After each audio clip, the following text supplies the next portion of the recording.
So welcome to the Family Law Now podcast and our YouTube video series. I'm Russell Alexander. I'm a family lawyer. I've been with our firm for over 20 years practicing collaborative family law and helping families going through separation and divorce. We help people across the province of Ontario virtually now with the pandemic. We upload our videos twice a week on interesting topics about separation and divorce. You can learn more about our firm at russellalexander.com and the services we provide. You may hear a dog barking or a squeaky toy or a child walking across. We're all working from home right now, so accommodate our interruptions. Today's discussion involves a mother who was originally from Newfoundland who recently traveled there for an extended family visit to spend time at school. To spend time at a second home that she owned there. She took the kids with her for a month break, 2-week Christmas holiday, which was their family tradition, plus another 14 days for their self-isolation after arriving. However, when the scheduled month was over, the mother and the children did not return to Ontario as planned. Mother claiming that the child was too scared because of COVID. But before we go any deeper into this case, the child's terrified of COVID-19 and the court reflects on whether to order his return to an Ontario hotspot. So that's what we're looking at today. But before we get any further, let's welcome our guests. Lori, can you introduce yourself and tell us a little bit about your background? Sure. My name's Lori Dubin. I am an associate lawyer at Russell Alexander. I've been practicing law for 17 years. The majority of my career was spent in criminal law doing trials. And primarily I focused on domestic conflict that the state had to come and intervene in. And that helped me develop an interest in family law. I started practicing family law about 4 years ago and went full time into it 2 years ago. Welcome, Lori. Thank you for joining us. Brittany, can you go next? Yes, thank you, Russell. Hello, everyone. I'm Brittany Whalen. I am an associate lawyer at Russell Alexander, Collaborative Family Lawyers, and I've been practicing family law since 2017. Thanks for joining us again, Brittany. This is your second time at it, so we expect great things from you. Rick, you want to go next? Well, thanks, Russ. Hi, everyone. My name is Rick Patika. I'm an associate lawyer at Russell Alexander, Collaborative Family Lawyers. The areas of practice I focus on is mainly matrimonial and family law, and I've been practicing law for 14 years. Thanks for joining us today, Rick. So let's get into this decision. Brittany, can you give us a brief overview of the facts and the background? What happened here? Absolutely. So this case, actually, the parties are two lawyers, not family lawyers, and they were self-represented for this motion. The parties have 3 children. And the judge initialized the case so the kids wouldn't be embarrassed by their parents.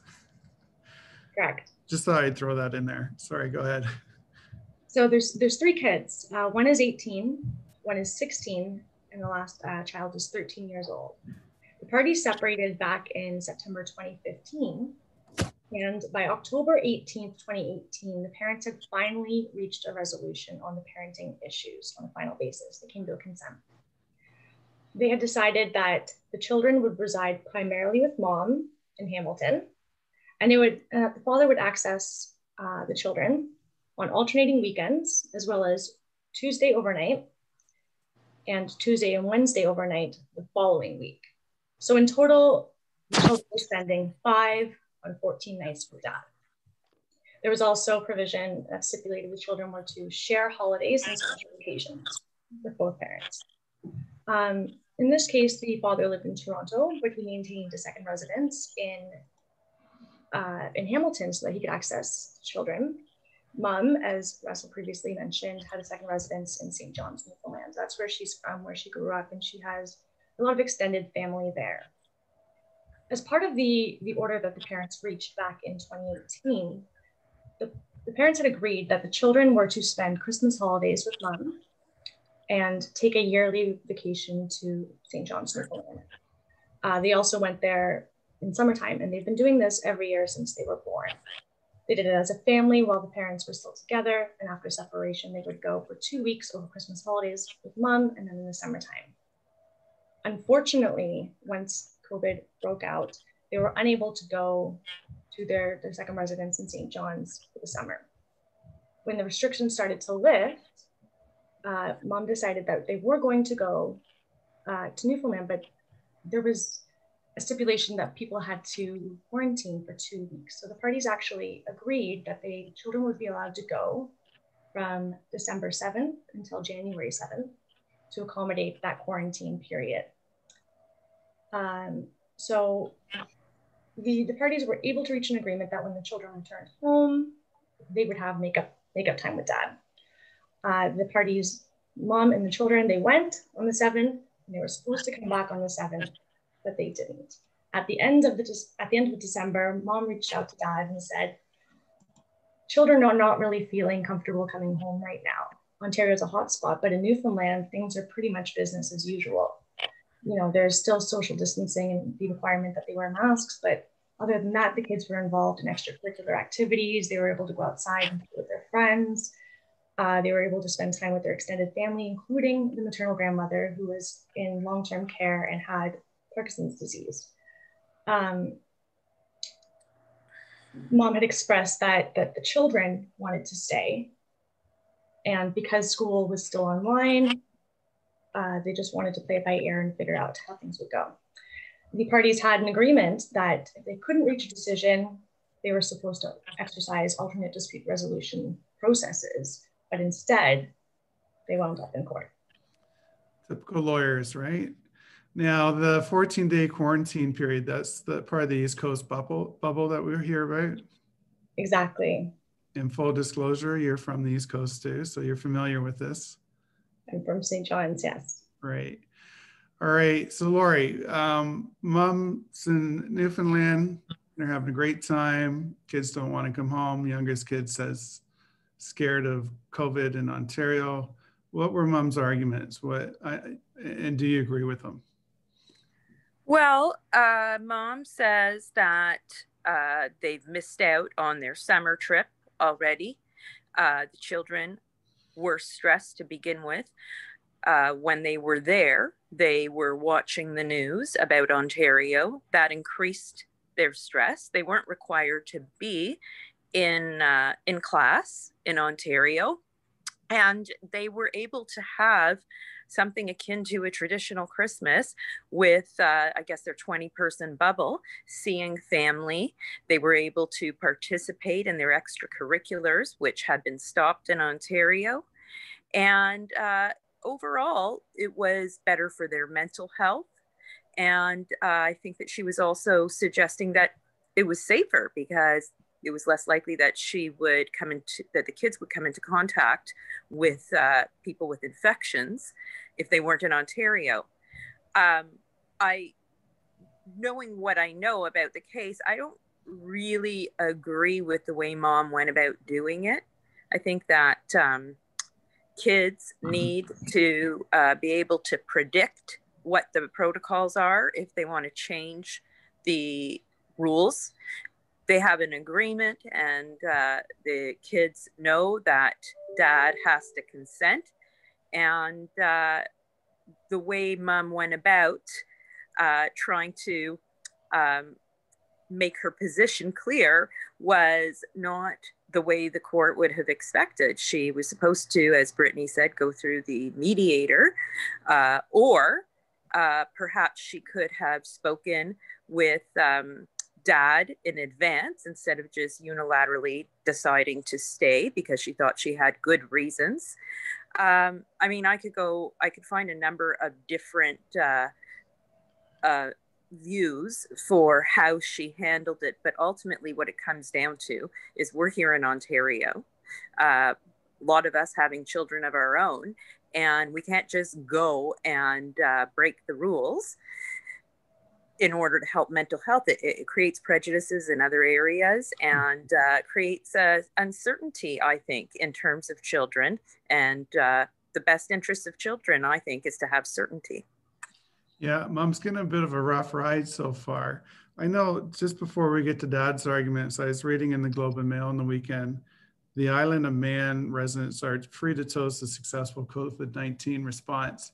So I guess they don't have any COVID out there. So statistically, maybe mom's argument could be correct in terms of exposure, but what's the next step? Are we all going to run off to the Island of Man and say, okay, I'm unilaterally changing arrangements? But maybe not. We're going to find out what the court did in a minute. Rick, what was dad's arguments? What did he say?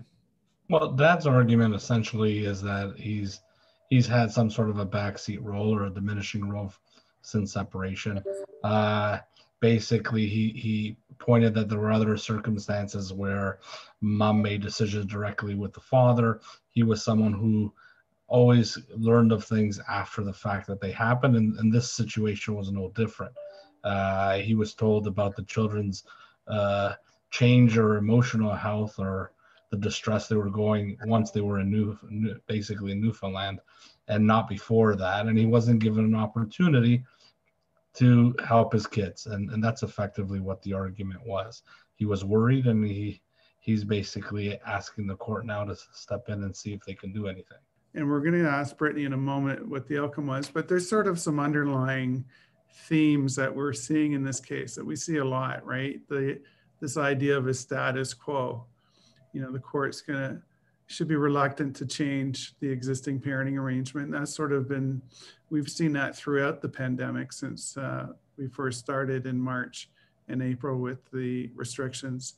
Self-help is this concept where one parent's just unilaterally going to decide, I'm not coming home with the kids, despite the previous agreement. Urgency, right? There's this theme, is this urgent? Kids are scared of COVID-19. Should we be using should we be using court resources on a case like this, or should the parents know better?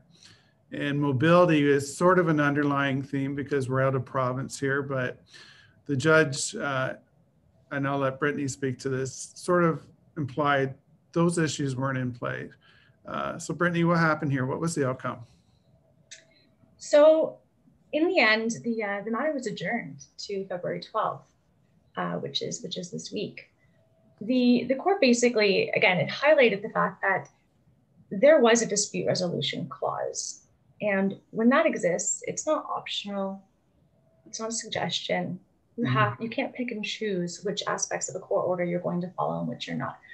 Be that as it may, they were before the judge, and the judge basically felt as though they didn't have enough information to make a decision.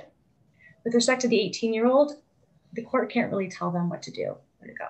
16-year-old, the court felt as though, maybe they could, but they shouldn't. It's important to hear from the children on what they feel is appropriate. That said, that at the end of the day, those considerations are important, but not decisive. The biggest issue here was the 13-year-old, and the 13-year-old expressed having severe COVID anxiety. The court summed it up by saying, this is not so much a legal issue as it is a mental health issue. So the court ordered that the parents were to arrange Hamilton-based counseling for that youngest child who's going through such a tough time. They said it would take place by video right now while the kids are in Newfoundland. And it would be with the aim of figuring out a timeline for the children to return to Ontario, and also encouraged everyone to work together and coordinate some counseling with the two other children as well, because the children were quite close and it wasn't looking like anybody was going to come back on their own. They were going to come back as a family. The court ordered that the parents communicate daily, because obviously communication has been an issue in this case, especially with dad feeling as though mom was making decisions unilaterally and not consulting him. The court also ordered that the children would have daily phone contact with the dad, and that the parents file affidavits to show they've taken efforts to arrange therapeutic assistance. The court said that the parents are to do everything necessary to alleviate the children's concerns so that the children can return back to Ontario as soon as possible.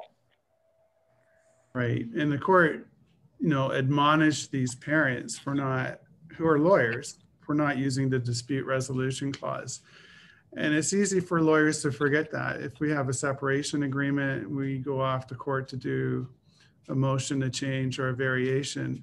You often forget that the separation agreement usually contains a dispute resolution provision that you need to follow before the court will hear your case. So if you're enjoying this video and find it helpful, please give us a thumbs up or leave your comment in the comment box below. So let's go through our panel here. Thoughts? Did the judge get it right? Brittany, you want to go first? I'll go first, but I am biased because Newfoundland is home and it's lovely. If I had the choice right now to be in lockdown Ontario, the Rock, I would certainly choose to be there. So for me, it's a no-brainer. If the kids are doing well, they're happy, they're safer, you know, extend it, not indefinitely, but until things start to improve here. And you have to do it kind of on a case-by-case basis, day by day. I think the judge made the right decision. Adjourn it, let's get the kids some help. And once they're comfortable, and then facilitate the return. All right, we have East Coaster coming in strong with her opinion. Lori, what do you think? I think we're going to get a different opinion here from Lori. Well, you know, typical of these types of motions, there wasn't or isn't enough information in front of the court. So it's, I like that the judge took a position somewhere in between where the mom is not getting her way, and she really shouldn't, because that type of behavior, with, as we had said earlier, with the dispute resolution clause, if we're not going to enforce them, then what is the point of having them? And I can tell you, a lot of people come to me all the time forgetting that they do need to go through that dispute resolution instruction in the agreement they signed first. So I think that the judge got it right in terms of not giving the mom everything, but at the same time, considering the mental health aspect. School is about to start, so it's reasonable that it be reviewed, because what's happening is basically the kids will have an opportunity to return to school, and they should be here for that. But at the same time, I think a lot has to be said about dad's rights and the prejudice that's done to dads. Dad was kind. He agreed to extend the trip because of the pandemic. He cooperated, and look what he gets as a result. So at the very least, I hope that dad's going to get his costs, because this was brought about by mom's behavior. And I like that the judge didn't jump one way. People will get to reconsider their positions, put more evidence in the court when it's reviewed, and hopefully the best decision for those kids will be made. Okay, thank you, Lori. Rick, what do you think? Did the judge get it right here? Absolutely, Russ. I think he saw right through this. And I agree with a lot of the comments that Lori said. There was some sort of an ambush by mom to try to kind of reveal this after the fact. But at the same time, and I know why Lori said that she was skeptical of mom's reasons or arguments. At some level, I have the same feeling for dad as well. I'm not sure he's as innocent as a victim as he is. We're talking about an 18-year-old, a 16-year-old, and a 13-year-old. And I'm not sure how much manipulation mom may have had given their ages. They're not young children. And realistically, someone would want to wonder what seeds has he sown to facilitate his relationship with his children. So, but overall, I think the judge did get it right. It was premature for him to make a decision based on insufficient evidence.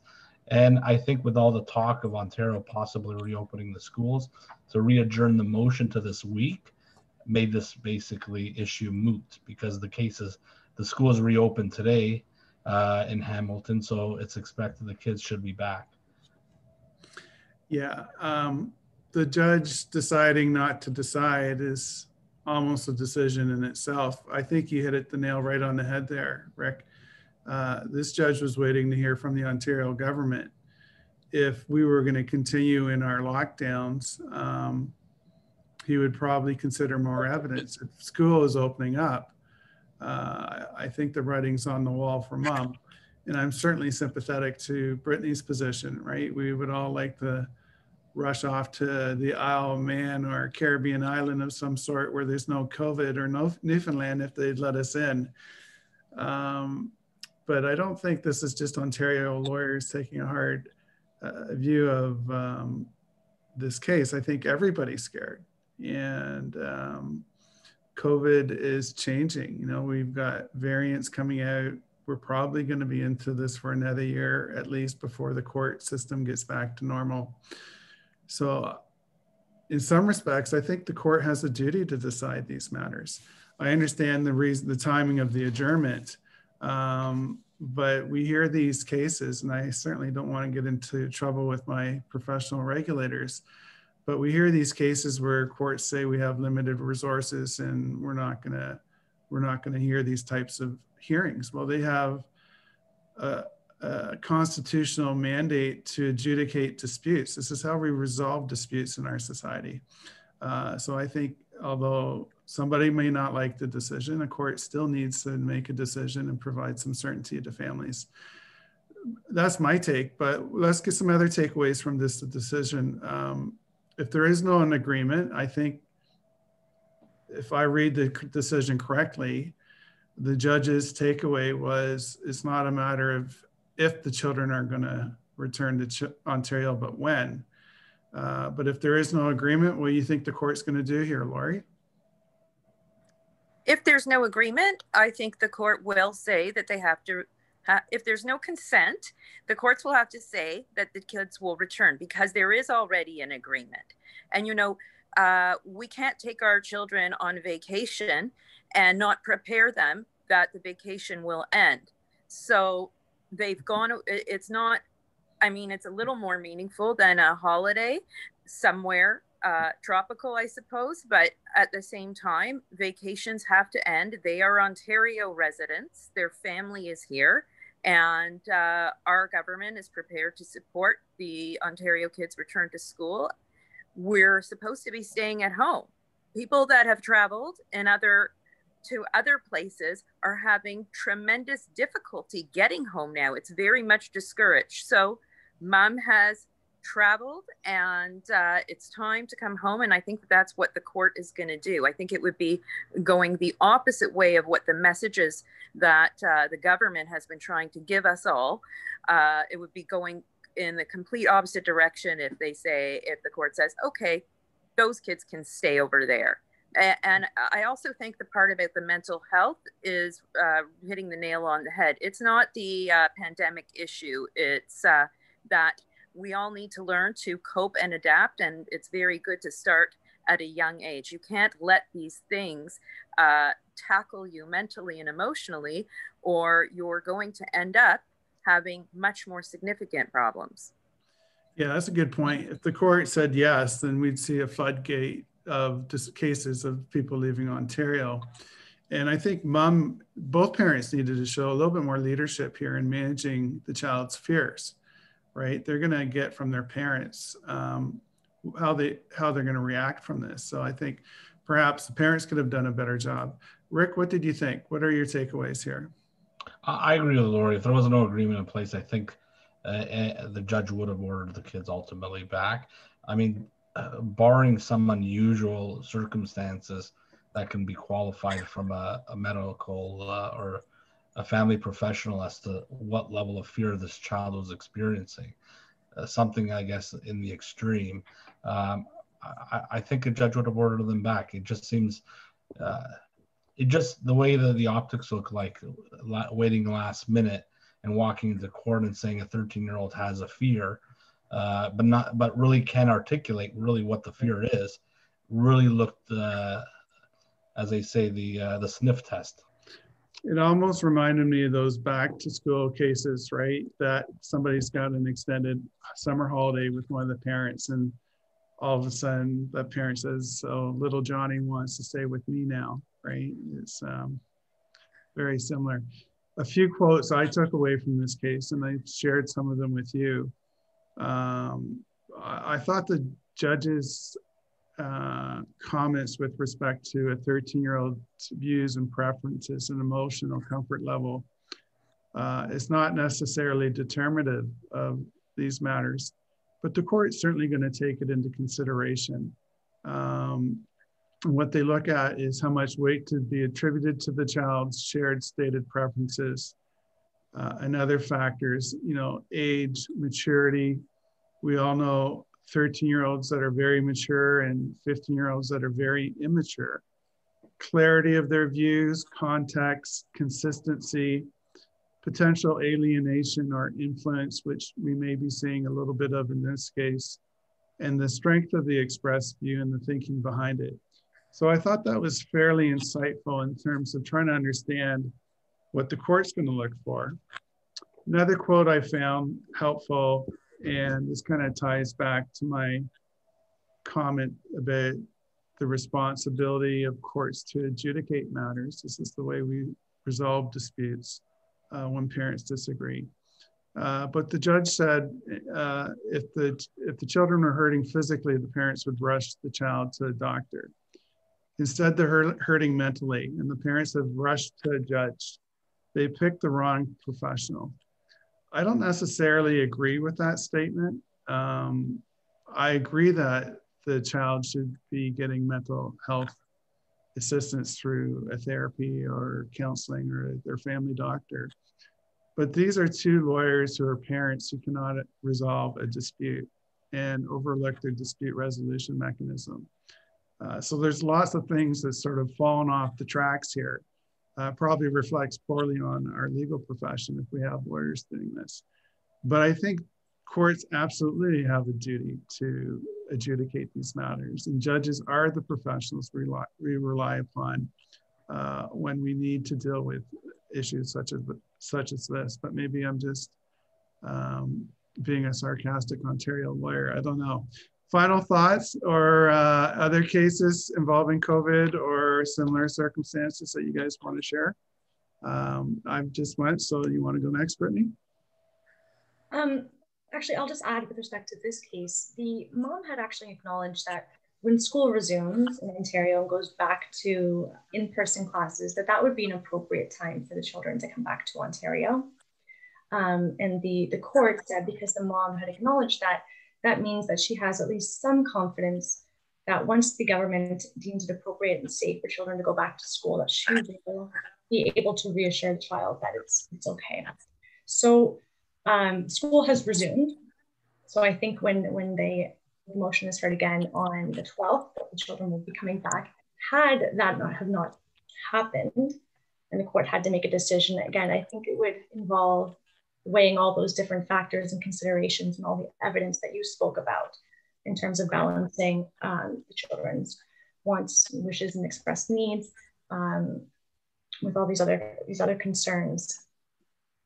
Again, I think it has to be done on a case-by-case basis, and the court doesn't have the information, as Laurie pointed out, at this time. So once the counseling is in place, perhaps they would have been in a better position to opine on the appropriate route. I think I understand Hamilton goes back to school today. So I think And just to keep you on the hot seat here for a minute, Brittany, what about parents dealing with kids who are fearful of COVID? What advice or tips would you give parents? Okay, so I went to the experts. I surveyed a couple of my friends on this one to see what they were doing and what tips and tricks they had. A couple of common responses that I got was to talk openly and honestly with children about the situation, that oftentimes it's the fear of the unknown that freaks us out the most. So if you can communicate honestly with your children, prepare them, and also try to maintain an attitude of positivity. I know it's hard for all of us, but they look to us and they absorb whatever it is that we are exhibiting. So with that, I would also add the importance of self-care, taking care of yourself, making sure that you are, getting the right amount of sleep. Exercise is a great relief. Making efforts to connect with others, seeking professional help if needed, and then you are best positioned to instruct and be there for your children and support them. Yeah, those are great tips. And we talk about the importance of mental health in our firm all the time. Lori, next, you're up next. Advice, takeaways, other cases want to comment on, or tips for parents? Well, I'm a parent of school-age children, and I've really appreciated some of the information put out by the TDSB for us about helping our children cope with what's going on.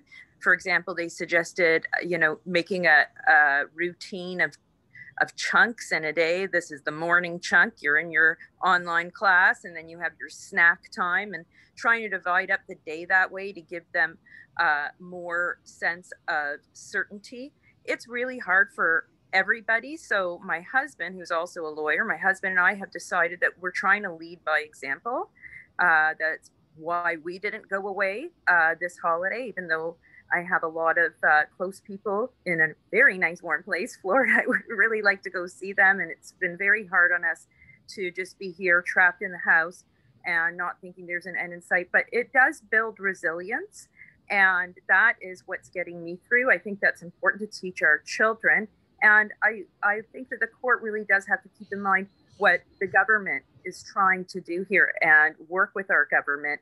Yeah, those are great tips from Lori. I think we've all got a lot of air mile points we've been building up that we're going to be using when all this is over. And I think the TDSP that she referred to is the Toronto School Board. And we're going to include that information in our show notes below. So if you want to learn some more of the tips that Lori was presenting, we'll have that for you in our show notes. Rick, you want to go next? Observations about this case, other cases you've been dealing with, tips for parents who are fearful of COVID? Thanks, Russ. I just think with the introduction of COVID, I mean, this is something brand new for everyone. It's already exacerbated the custody and access cases, the issues there, and it just makes them that more pronounced. I think the issue is just communication.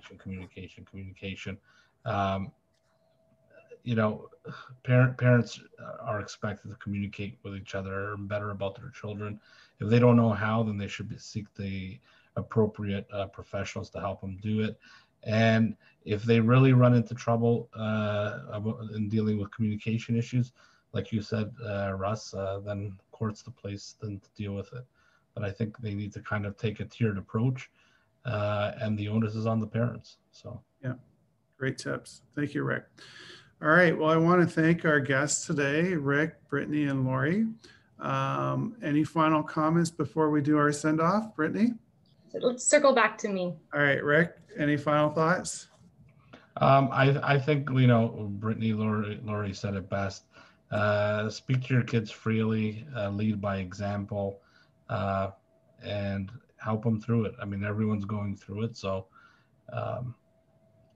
follow the advice of professionals with respect to the issue and lead by example, if I can just point. Yeah, and talk to counselors. If you don't know of any, talk to your family doctor. They can give you a referral for sure. Great tips. Brittany, I'm circling back to you. Yeah, I'd echo that. This is unprecedented times for all of us. There's no one size fits all. It comes down to what's best for you and your family. And when in doubt, you can reach out to healthcare professionals, counselors, your lawyer. We're all in this together. So we got to figure it out together. Right. And look, if you have an existing agreement or court order, take a look to see what it says about dispute resolution and follow those provisions before you go rushing off to court. The judge does not want to hear your case if you haven't pursued whatever the mechanism is in your existing court order or agreement. But those are all great tips. Thank you very much. I want to thank our guests once again. Thank our listeners and our viewers today. You can learn more about today's decision. We've got the full decision in the link below. Give us your thoughts and comments in the link below. You can see my dog has her own view of this case. If you liked this video and found it helpful, please give us a thumbs up and let us know. You can subscribe to our channel by hitting the bell icon to get notification of every video we upload. So thank you for listening and watching today, and thank everybody for their time. Stay safe.